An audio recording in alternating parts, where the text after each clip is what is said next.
Hello, my Easton neighbors. My name is Jacob Weintraub, and welcome to the show that hits the high notes in the board and committee meetings in the town of Easton. No national politics here, no party versus party. Welcome back to the Easton Perspective.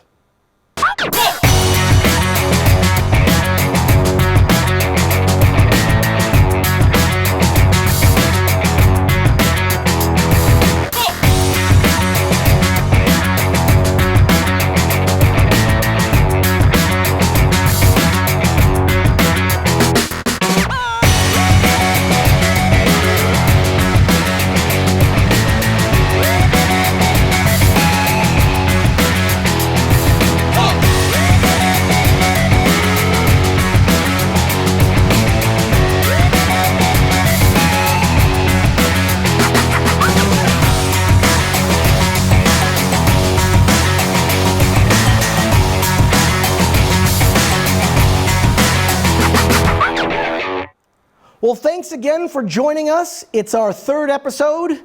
We are very excited to be back. We got a great show ahead. We have lots to talk about. I'm not going to keep re-introing the show every time. We hope you've seen the last couple, and we hope you enjoyed them. Today, we plan to talk about the school committee. We plan to talk about the Board of Selectmen, and hopefully we'll get through some other issues as well. I'm really excited you're here. And I really hope that you take the whole show as is, but again, this show is meant to be parsed. Watch 15 minutes, watch another 15 minutes, watch the whole show. But we're glad to have you, and we welcome you back to the Easton Perspective.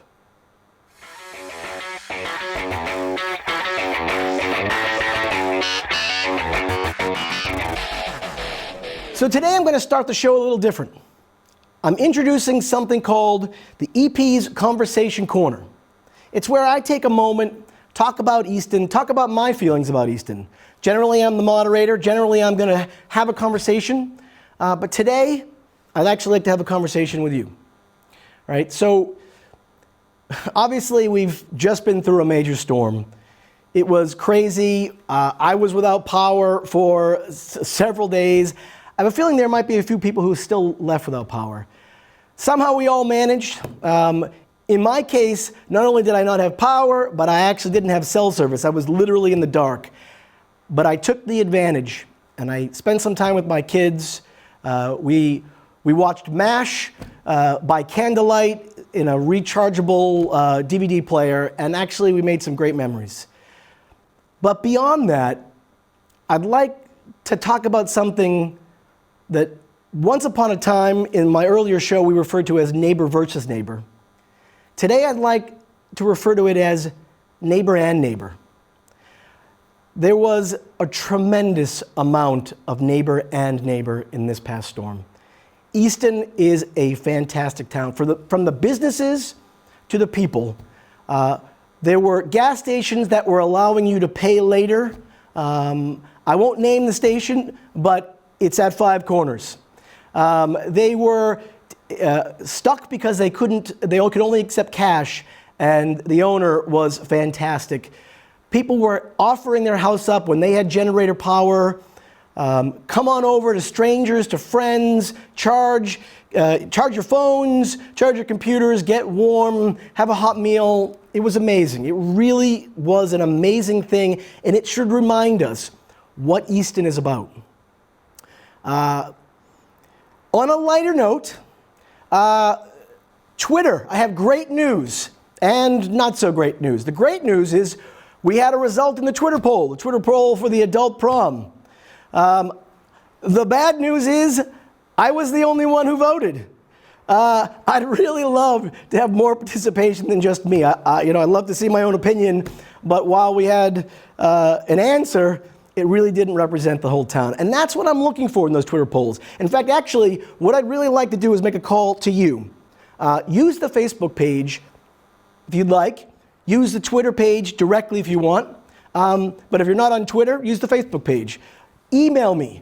All right, you can access us through Twitter, through Facebook, and through Gmail. We're going to put it right here. Ask me questions. Ask the the town questions. I'd like to put one out there right now to see if we can get the Twitter going. What is everybody thinking about this marijuana decision? Do people want marijuana recreational, medicinal in the town? I'm not going to weigh in on this per se, but I'd love to see what the town thinks. Let's see if we can get this going. Let's see if we can get this started. Everyone probably has an opinion on this. Let's start it up. All right, so on the other side of the music, we have Carol Nessler with us. We have Sung Ying Monroe. They've been with us before. You know what they offer. Come and join us on the other side of the break.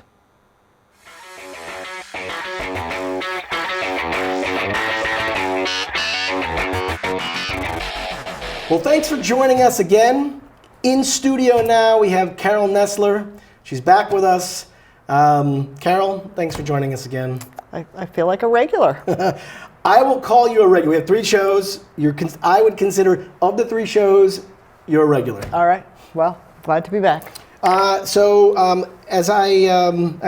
have in the past, you're going to be commenting on the Board of Selectmen and some of the major general policy things that happen in the town, keeping people informed. Mm-hmm.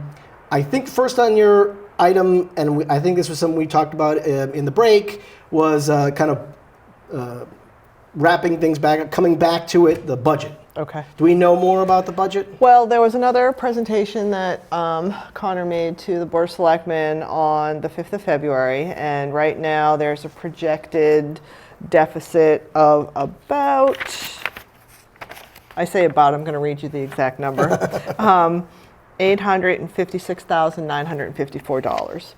So it's, okay. Made up of, the increases and decreases in revenue and increases and decreases in expenses. I'm a little unclear if this projected deficit would include any changes on the school side, who they did a budget presentation as well. So I'm not sure if that would include any number different than what the school is presented for in here. Okay. Couple of interesting points in here that I thought people might want to know. So the revenue side, we have a couple of fairly significant hits in revenue this year. Hits as in bad or good? Bad. Okay, hits is bad. I think of a hit as bad. Okay, well, a baseball hit is good, so. All right. So we have, and I'm sure, so we have a school building assistance, which we're getting, and sounds to me like that's probably funding we got for building a school. Okay. And that goes away. That's $983,000, so that goes away this year. And then we also have a decrease in the category that's called other financial sources. Okay. And that's $595,000. All but $25,000 of that really relates to the fact that we implemented on the Board of Selectmen a few years ago a financial management policy. Okay. And decided that we were only going to spend so much in free cash and stabilization every year that we really needed to sock some more money away for a rainy day. Okay. It's raining. You can't hear it. Maybe you can. So anyway, so overall, our net change to revenues, fiscal 19 compared to fiscal 18 budget, is an increase of 0.66%. Okay, an increase in terms of, total. So total projected revenue for fiscal 18 was $82,035,696. Okay.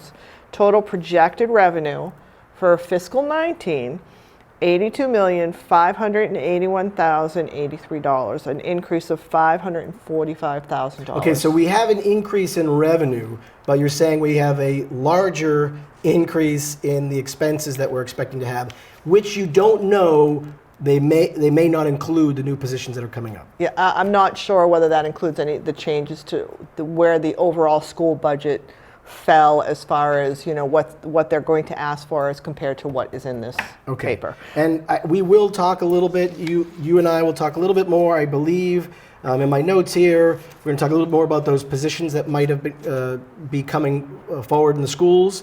But ahead of that, So my concern is, and maybe the concern of most people, might be when you're looking at that kind of deficit, what is the process? Do we understand the process of why people are considering adding positions when we don't have the funds for it? Who's limiting that? So sooner or later, you're going to run out of free cash. I mean, as part of it. So basically what happens when you don't have additional revenues and you're funding positions, it's coming out of free cash. And there are financial management principles that we have in town, but there's also financial management principles that the state recommends. And one of them is that free cash is to be used for non-recurring expenses. Yep. So if you And had we to did buy, talk about that in another if you had show, to yep. buy a fire truck or something like that, that's an appropriate use of free cash. Also, we added, I can't remember off the top of my head, I have to go back and look at my notes whether it was 11 or 13 positions last year.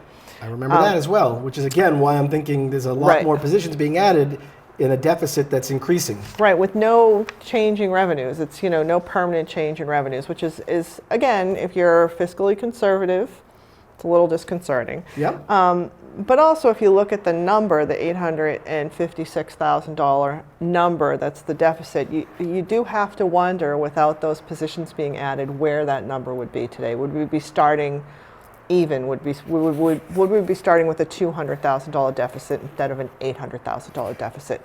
So, that being said, Okay. we have started this process in other fiscal years with the projected deficit being close to $2 million. Okay, well that's actually really good information So, to know. And we've made it out of those years. and we have, without doing an override, or Okay.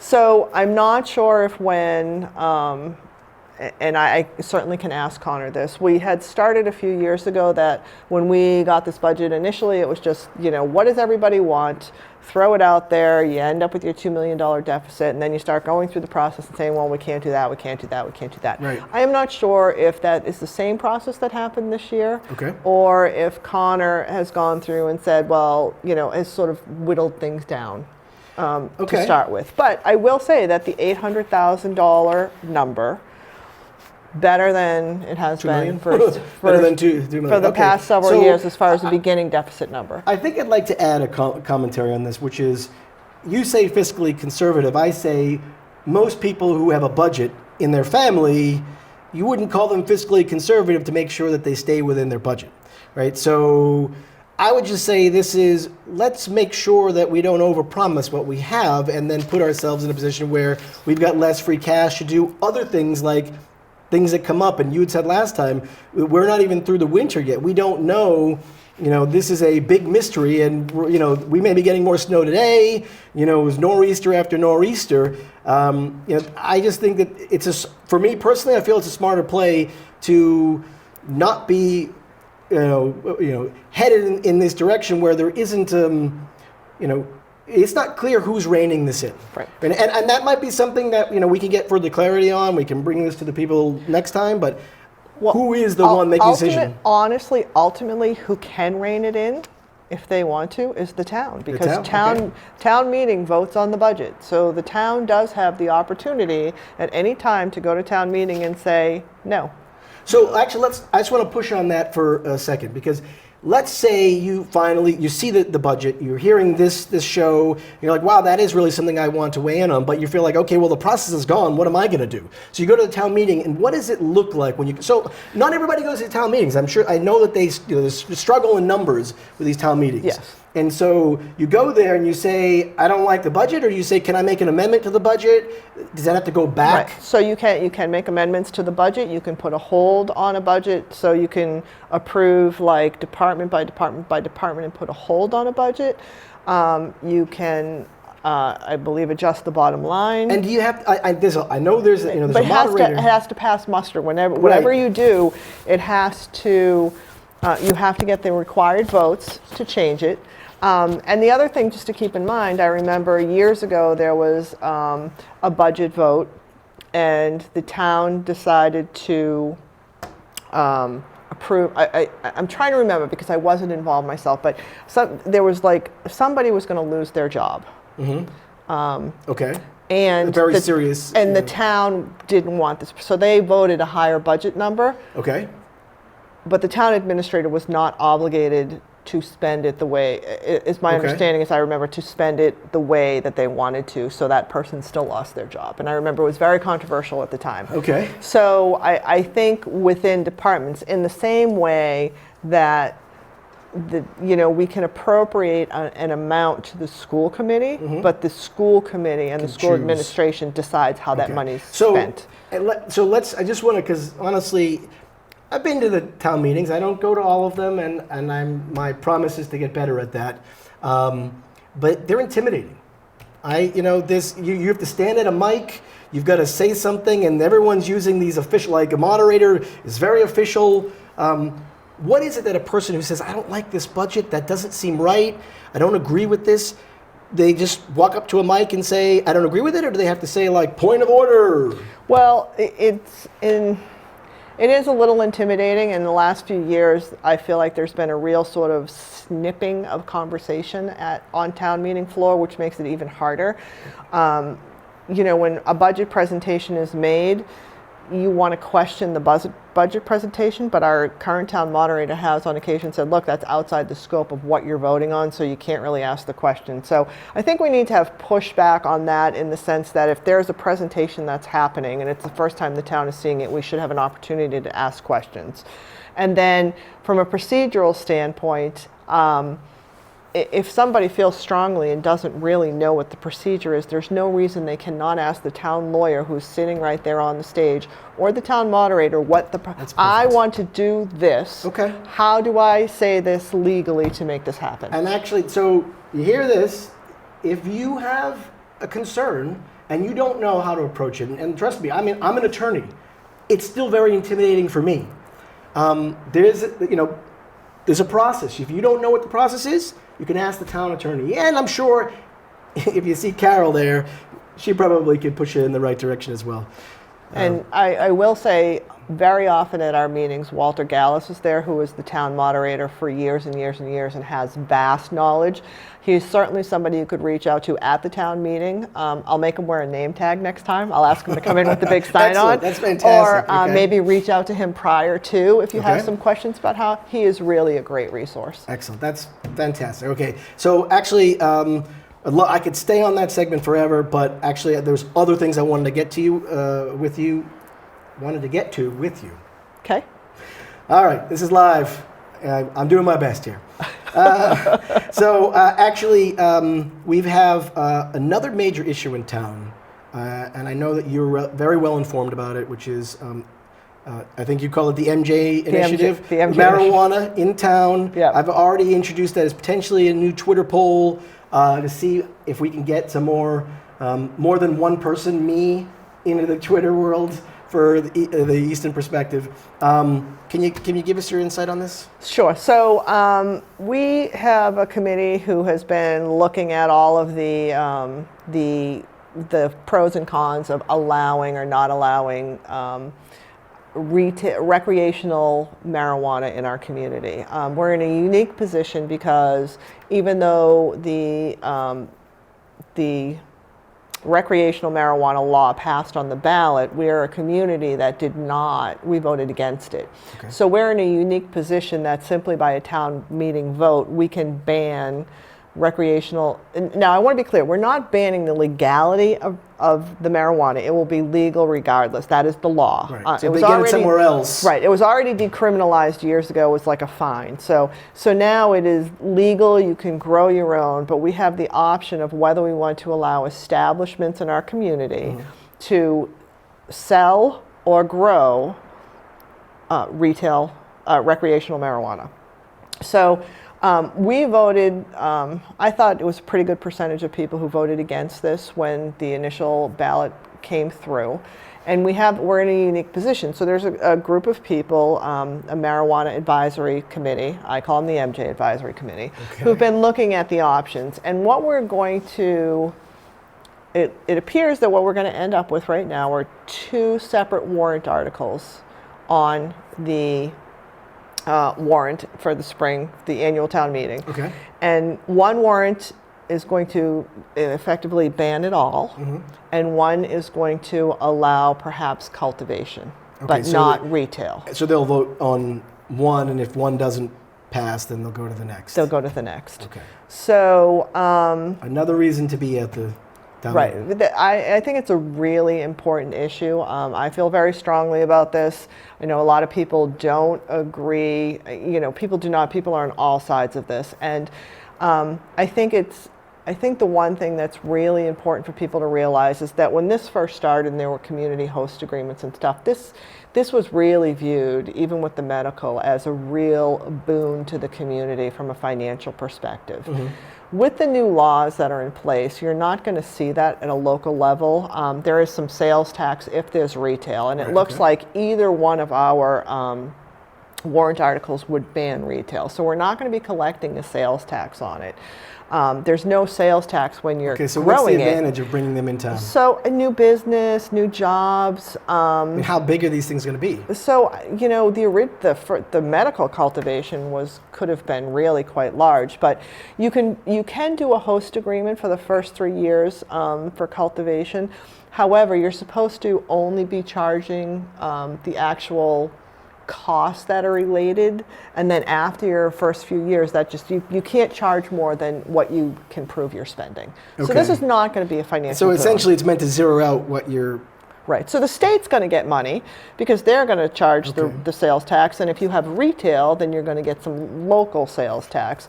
But I don't see it as being a financial boon, and quite frankly, I think there are other businesses. I mean, there are a lot of businesses we could bring in town that people might frown upon that might bring in some revenues. I don't think we want adult bookstores and strip clubs in town. I mean, I'm just, there are a lot of things that are legal, legitimate businesses, but we as a community have to decide if there are ones that we're like kind of going to draw the line. I think next show, I'd love for you to come back and we're going to talk about what those particular businesses might be. Kind of, maybe we'll have a round table on this. I know that my colleagues here want a round table. And maybe have a Twitter poll on that where we say, which ones would you be for? Trying to get the town involved here. I'd love to get a perspective from the town. I just opened a whole can of worms. I love it. I really love it. So this is, honestly, I'm looking for practical solutions in Easton. Right. And, you're saying it, but I'll guarantee you most people who are not, strictly involved in the politics of town have no idea what these businesses are and whether or not they'd be willing to support it. People are now being forced to decide, is, marijuana something they want here or not? I'd love to be able to put, just for their community's sake, what are those other things? Right. Do you have a final point you wanted to make on that? Well, just the one thing that I think we all seem to forget with the marijuana is that there are a lot of, we're not really sure how this is going to go because it is still illegal on a federal level. It is still a controlled substance. It has not been made legal. So, you don't know how that's all going to play out either. Okay. All right. So, and we don't. So, the last topic we wanted to get through, and I'm hoping we have enough time left, is this upcoming election. Yep. I know that there's some concerns that you have, but you have also some information. I do. And let's pass that on to the people. Okay, so we have an election coming up, and when is the election? Oh God, it's in April. Okay, perfect. All right, April. We'll get you the number. I think it's the third Tuesday in April. If somebody can look up the date, I probably should have had that information. That's okay. So I don't know. I have a list of who's running. So maybe I'll read you the list. Would you like to hear who's running for everything? I would love that. All right. So for the Board of Assessor is Scott Timilty. Okay. For Board of Selectmen, Tom Broussard, Charles King. Okay, so one of them unopposed, one of them opposed. Is that what you're saying? Or are those two separate positions? I'll tell you about opposed and unopposed afterwards, okay? Mm-hmm. Finance Committee, we have Jennifer Stacy, Davis Allen Healy, Timothy Vamosi, Ben Hampton, who's the current chair of Finance Committee, Michael DePietro, and then for Housing Authority, we have John Sharp, Pam Woodip, Dennis Sheedy, Chris Ann Sheedy, Raymond Vargas. School Committee, we have Jackie Wiseman, and Town Moderator, we have Kate Welch. So, and some of these people are incumbents in office right now. So, as far as what that means to us, so on the Board of Selectmen, we have 2 open positions and 2 people running. So. No one is opposed. Okay. Okay. For town moderator, we have 1 open position and 1 person running, not opposed. For school committee, we have 1 position open and 1 person running, not opposed. For finance committee, we have 4 positions opened. 3 of them are 3-year positions and 1 is a 2-year position to fill the slot that Tom Broussard just stepped down from. So 5 people running for 4 seats. So essentially there's 1 opposed position there. Board of Assessors, we have 1 position and 1 candidate. Board of Health, we have 1 position and 0 candidates.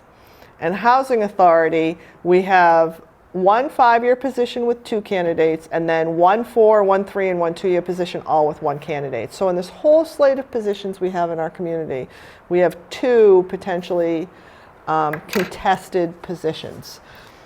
Okay, so I'm so sad. Honestly, Yeah. I'm so sad. So, you know, politics can be ugly. It takes a lot of time, but our most important positions, the Board of Selectmen, the school committee, don't get me wrong, they're all important. They really are all important positions. Unopposed, I mean, that to me is so... And I honestly, it's probably a commentary on the neighbor versus neighbor that we were talking about a couple shows Well, ago. after the last 2 elections, I can see why people would hesitate to run. I'm not gonna lie. So, you know, I think to kind of close on that, listen, you're hearing this. Is this the way you want it? Is this the way it has to be? There are plenty of people in this town that would make great additions to the community, and think about it. We need more volunteers. We need people to contribute diversity of idea. You know, if the same people are running every time and they run unopposed, you wind up running low on ideas. And I think it's not saying that the ideas and the people running now are not great people. I think what challenge and conflict breed better ideas. And that's just the way it is. You need people pushing at other people respectfully to, you know, hone it. I mean, you know, sharpening the idea and making the community better. Right. I couldn't agree more. When you have people who all think the same, when you don't have any opposition, there are things that get by you because you're there's nobody saying, well, what about this? Because you're kind of thinking the same. So it is. I'm really sad that we have so few contested positions. This is not a statement about any of the people running. I appreciate all the people who are running. It's a huge time commitment. It's time away from your family. Some of these positions take more time than you can imagine. And Easton is ranked very well in the important areas. And so it's a tribute to the people who have been part of that. Yep. But you can't let go of a diverse, way of handling community. Right. Carol, I know there's a couple other things we wanted to get to, but we're running out of time here. Okay. Thank you so much for coming. I love having you here. Always a pleasure. All right. So we're going to see you after the music. Please join us again. We got Somying Monroe coming up, talking about the school and the school committee. Come and join us.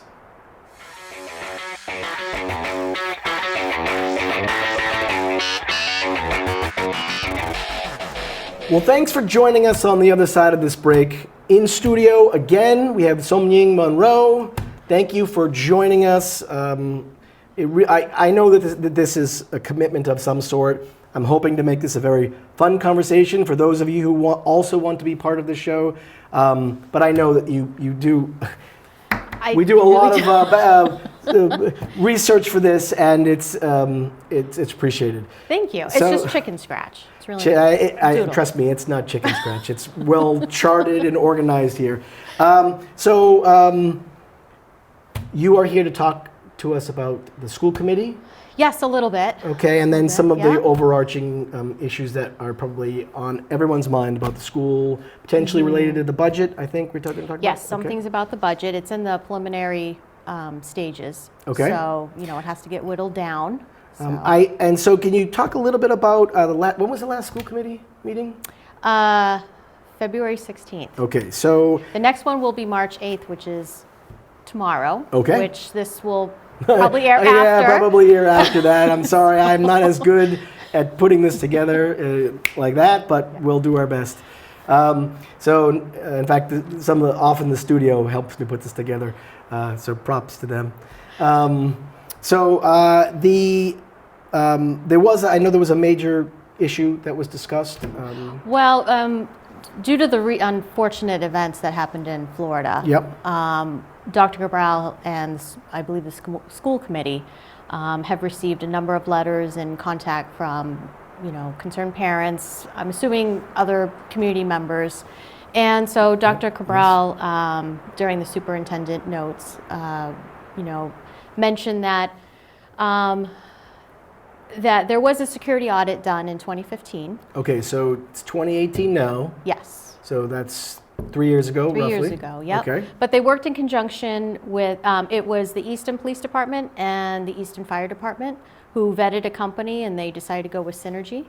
Okay. And so Synergy has been working closely with Easton Fire Department and Police Department. Since, at that point? Yes. Okay. Yes. So what they looked at was three things. They looked at the physical structures. Okay. They looked at policies of the schools, and they also looked into training Okay. staff, training the members of the police department and the fire department. And the policies, like? Policies and procedures on how to handle certain things. Okay, so. And, no detail was really given, which I'm definitely okay with. There's some things that, Yep. you don't Yeah, want too much information getting That's out true. there. You don't want to provide someone that might come into that situation to know Right. how it's going to be handled necessarily, but Exactly. to know that there is policy and procedure Yes. for that is a comfort. And it's constantly being changed okay. and worked and molded. So I think people can, have little assurance and, Okay. and comfort in that. Okay.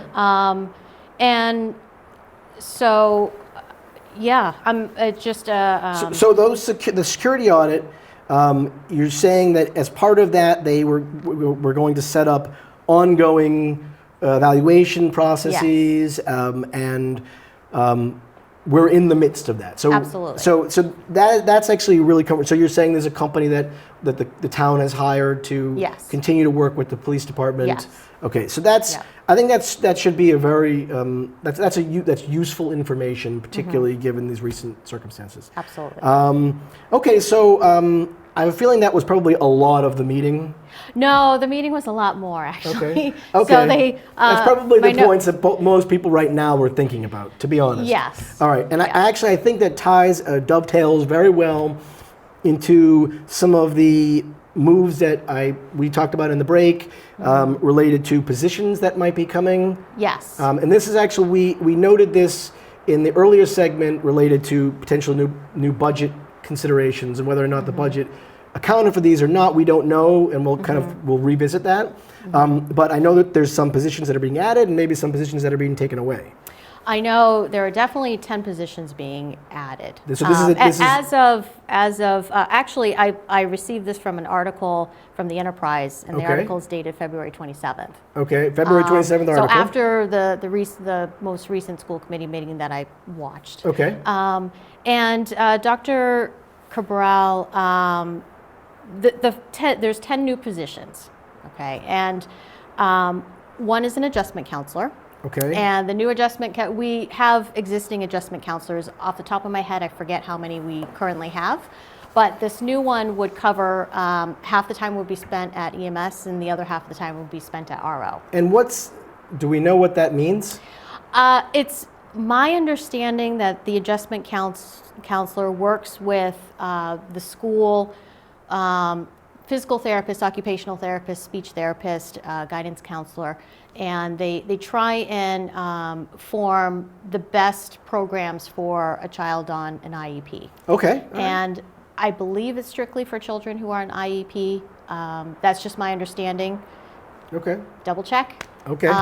But yeah, that's my understanding. Okay. So and the next other positions. The other positions is 5 new behavioral tech positions. Okay. You know the question that's coming. What's a behavioral What's tech? a behavioral tech? So they are people. It's similar. It depends, I guess, where you read. You know, Okay. what the This is the research part of this. So you've got multiple sources. Yeah, but I'll just tell you what I definitely know, and that's right now they're looking. So 5 new positions. We currently have 3, I believe. 1 in the pre-kindergarten through 2nd grade, 1 in the middle school, and 1 in the high school. Okay. So the 5 new positions would be adding 2 for the pre-K to 2nd grade. Okay. So it looks like then it would be 1 per elementary school. Okay. 2 for grades 3 through 5, because right now there's none. 1 additional one to the middle school. So that's the extra 5. And how are so? I wanted to save this to the end, but there's a lot of these positions, and we're running a deficit. And although in our earlier segment, Carol had indicated that this is a very common occurrence to have a deficit and still be able to come out of it, maybe using free cash or, but I know that we added new positions last year out of free cash. Yes. This year, it sounds like we might be doing the same, or I don't know how are these positions being funded? I don't know. And who decides the level? Do you have any further insight? I don't know. This would be this would be part of the operational budget. This would not be a free, they would have to find a way to put it in. So that's what they're talking about right now, Okay. is fitting it into the operational budget. Okay. So that it will be a recurring cost. Okay. That's funded every year. So the question I would have is, and maybe some other people might have, is were we understaffed? Did we get was there a huge need that we just all of a sudden have for these positions? 10 positions is a lot of positions given the budget, and it's recurrence. So yes, that's a great question. All right, so I'm not going to put you on the spot. These are the questions that I'm sure that other people are asking. So those who are in charge and making these decisions, those are the questions you're probably going to have to answer, right? We don't live in a bubble. We have budgets. We have constraints, and people are going to want to know why are we adding 10. And it's not that we for sure don't need them, but I think as people look at this, they're going to say, okay, I think there were 9 positions last year, 10 positions this year. Either we're having a huge growth, population spurt here, or there's some other reasoning that we need this, and I think that needs to be probably justified to the community. In this article, it also mentioned that the other 5 positions would be 2 SPED teachers, 1 English language arts teacher, and 1 physical education teacher. Okay. Now, those 2 teaching positions, according to Dr. Cabral, is to bring our school back to state standards. Okay. So, well, that's a reasonable. Yeah. Those. Okay. Okay, so, but that's right. honestly, that's vague. What state standards are we talking about? That's the next question. Yes. Yes. So, what one position that, according to this article, won't be included is the school resource officer, also known as the SRO. So if you hear that acronym. So they won't. So we have one now. We have one now, and he is Tim McPeck. And he splits his time between the Southeast Regional School and Oliver Ames High School. Now, is this the police vehicle that I often see parked in front of the school? Honestly, I don't know. But he is, so according to the town website, the SRO is a police officer. Okay, so that probably, and honestly, when I've seen that, it's given me great comfort. Yes. So particularly given the situations that we were talking about in Florida, right. I think that's a tough justification to say that he or she is not needed. Right. And I'm a little bit surprised to hear that split between 2 very distinct locations. Yes. That's doesn't. yeah. I mean, so half the time the school is essentially Not, not, let's say, protected. yes. Even though the police station's right there. The It's police close by. station's there, but I mean, obviously these things happen very quickly. It And does. in this time, people are saying response time is everything. Right. I would love to see one, honestly, full-time at the high school. And one of, just to let everybody know, on the website, the police officer assigned is to work in school, and they can investigate crimes, they conduct presentations as well, and they're a great liaison between the school and the police department. I would also say they're a liaison to the students too. Yeah, absolutely, the school. So whether the staff, the students, friendly face, somebody that you can go to if you're having any problems. So. Yeah, I'll say, I know we briefly discussed this in the break, but it's still hitting me. And I think there's going to be a lot of people who are not comfortable with this decision. Mm-hmm. Is it too late? Is this decision made? Oh, no, absolutely not. So how would you stop this decision? I think having a lot of contact with letters, if you're really concerned, letters to the superintendent, standing up, talking during finance meetings, budget meetings, definitely the town meeting. Okay. And so these positions, we're hearing about them now. When does the final decision get made on these? When does it go onto the warrant? Is that going to be there is a deadline. So it's going on the warrant, but then the town meeting will be able to actually vote. So or interject. We talked about that in the last segment. Absolutely.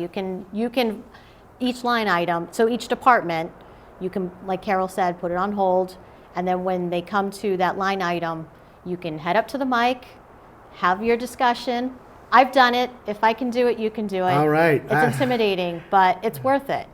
Just to get your point out. This is a very big. I think this is a big deal. I think it's bigger than they're making it. I think it's a big deal because, a couple years ago, I think in 2015 actually, they decided to train the school nurses on administering Narcan. And even though the fire department's right there, the police, and this is for the high school and the middle school. And to me, it's the same. It's really in the same ballpark. To have somebody on site. On site, right. In case of to try and contain a possible dangerous situation. I think is needed. I'm in 100% agreement with that. If you are concerned about this, please speak up. Write your emails, letters to Dr. Cabral. Stand up. The school committee. The school committee. This is something that I'm personally going to make reference and point to in my own letter. Great. This to me was surprising, really surprising.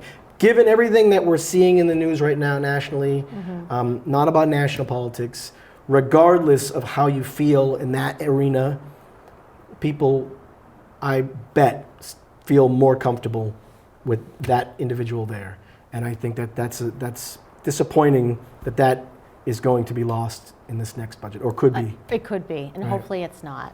So I'd actually like to come back to some of the other, which look to be certain categories of people who are being added as these positions. Do you have a sense of the overall reasoning for these? We're not talking about math teachers, we're not talking about computer. I mean, these seem to be a very certain category.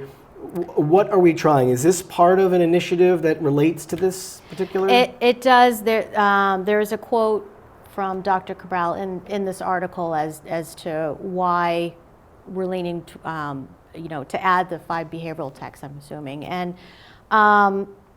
I'll just say the quote because I don't want to misquote. I'll just read it. Okay. It says, if you look at the positions we're trying to add, they're all support staff to be in schools every day with our children to prevent the type of behavior that leads to something like a security breach.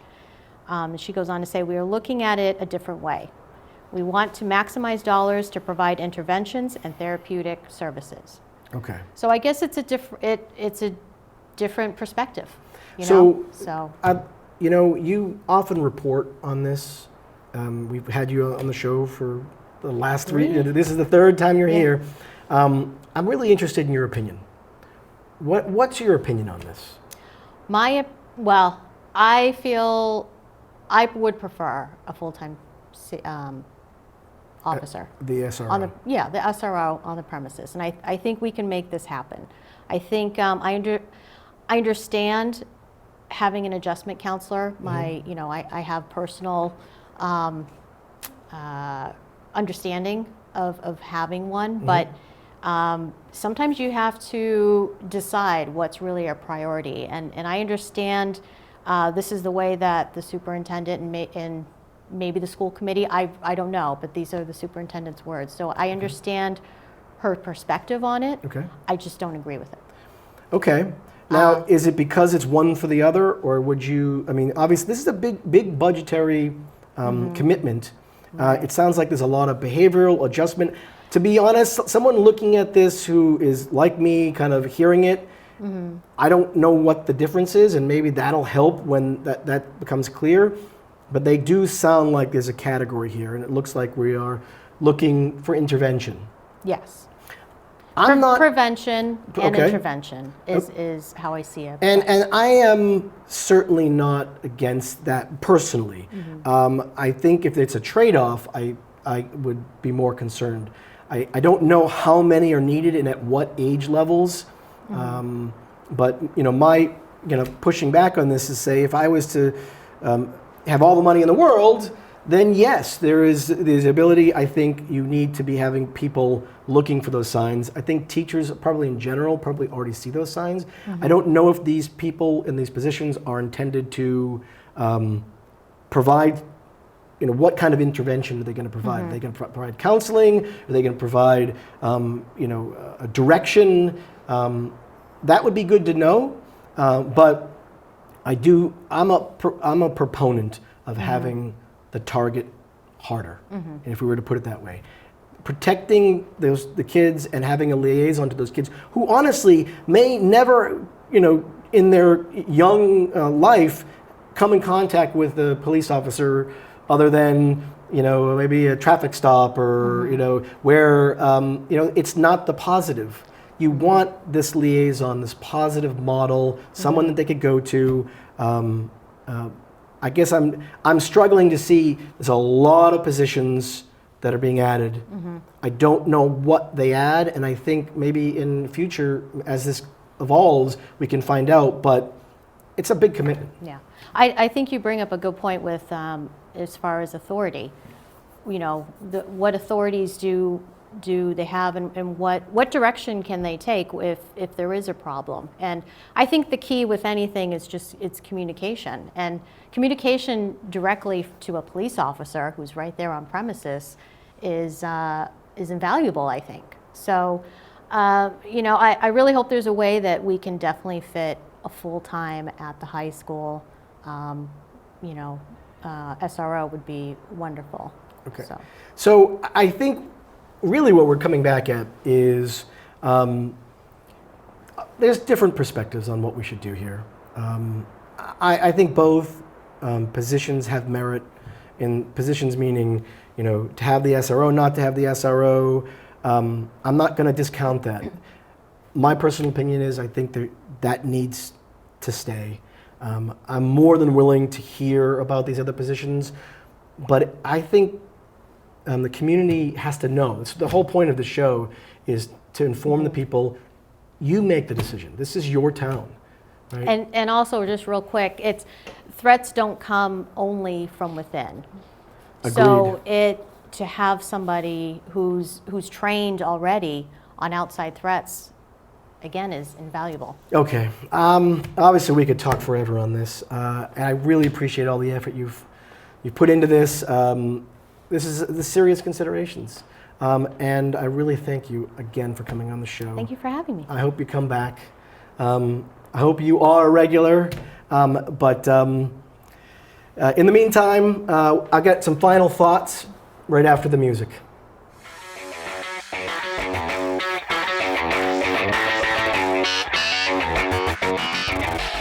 Well, thanks for joining us for our third show. It's been a great show, lots of stuff discussed. I'd like to close today with a little bit more of a genuine, heartfelt request. As we talked about in the opening, we've had some storms, we've had some tougher times recently. I bet all of us who went through that now appreciate power and heat more than we did. I do. It got me thinking that there are people who don't have power or heat. And while I very often donate my time and some money, and we go and we visit places like Father Bill's, think about that. Think about this is the time where you're going to remember, where you're going to appreciate, do something good for others that could really use the boost, people who don't have power and heat all the time. All right? That's a request from me to you. I appreciate you joining the show. We'll see you next time on the Easton Perspective.